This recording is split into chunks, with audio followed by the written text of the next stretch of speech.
طبیب نفوس عالم امیرالمؤمنین علیه السلام میفرماد که این لم تکن حلیما فتحلل.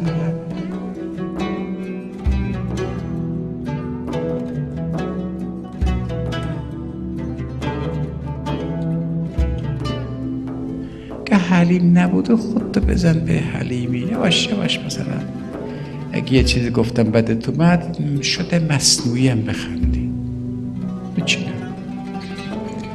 بار دوم بار سوم میفرماید که این برطرف میشه.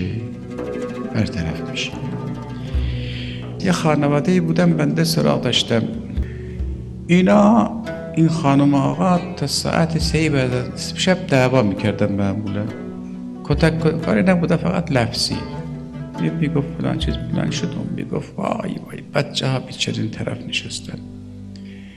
یه جمله از امیرالمومنین من گفتم اینا جیراییشون خوب بود، درست شد دیگه، تمام شد، خدا میدونه. گفتم آقا میفرماید الاحتمال قبر العیوب، میفرماید که تحمل، بردباری قبر عیب هاست. همونطور که جسد در قبر دفن میشه، تمام عیب های ما در تحمل و بردباری دفن میشه. آقا اگر چنون که تحمل نکردی اون یه چیزی گفت، تو هم یه چیزی گفتی، بعد چی شد؟ حالا شما یه سری پیش او دارین، اگه فاش بشه خدای نکرده یه طلاق اتفاق میفته. این سر، اونم یه سر پیش تو داره.